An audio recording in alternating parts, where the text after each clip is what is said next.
2:22.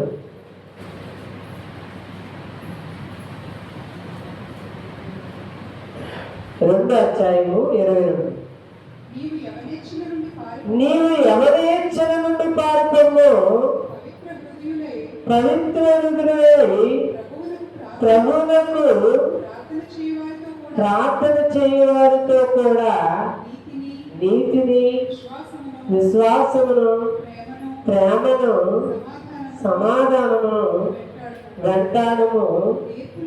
నేర్పులేని మూడుల వితర్కములు జగడములను పుట్టించినని ఎరిగి అట్టి వాటిని విసర్జించము. ఆడండి. యవనేచ్ఛల నుండి అనగా ఏం చేయాలి? యవనేచ్ఛల నుండి ఏం చేయాలి? పారిపోవాలి.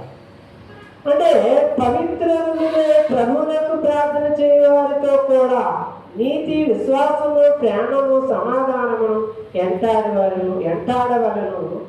నేర్పులేని మూడులు విత్కారములు జగడములను ఏం చేస్తాయి? విత్కారములు జగడములు పుట్టించినని వెరిగి అట్టి వాటిని ఏం చేయాలి? విసర్జించాలి. అట్టి వారితో ఏం చేయాలి? సాంగత్యం చేయాలి. అట్టి వారిని ఏం చేయాలి?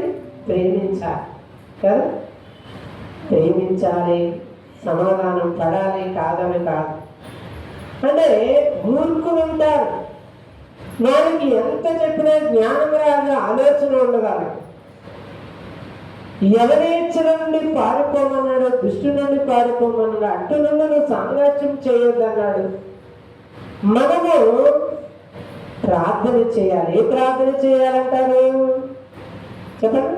సంఘము క్షేమం కోసం, దేశం క్షేమం కోసం, రాజుల కోసం, అధికారుల కోసం, ఇరుగు పొరుగు వారి కోసం, రక్షణ లేని వారికి రక్షణ కోసం, పరలోక రాజ్యం వెళ్ళాల కోసం, వీటి కోసం మనం ఏం చేయాలి? ప్రార్థన చేయాలి. అవసరమైంది ఏంటి? తిండి వల్ల అన్నప్పుడు ఏమన్నారు? దేవుని నోటు నుండి మాట వల్ల తృప్తి పొందుతాం, కానీ మేము తిండి వల్ల మాత్రము తృప్తి పొందమన్నారు. అలాగని తిండి వద్దంటారా, అలాగని బట్టలు వద్దంటారా అని కావాలా. కానీ మనం దేనికోసం ఆలోచించాలన్నాడు? పరలోక రాజ్యము, నీతిని, రాజ్యాన్ని కోసం మనము ఆలోచించాలి. ఇక్కడ వారు కాదు. రక్షణ లేని వారు మన సన్నిధిలో ఉన్నారు, మన గ్రామంలో ఉన్నారు.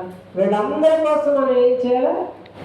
రక్షణ కావాలి, మారాలి, అధికారులు మారాలి.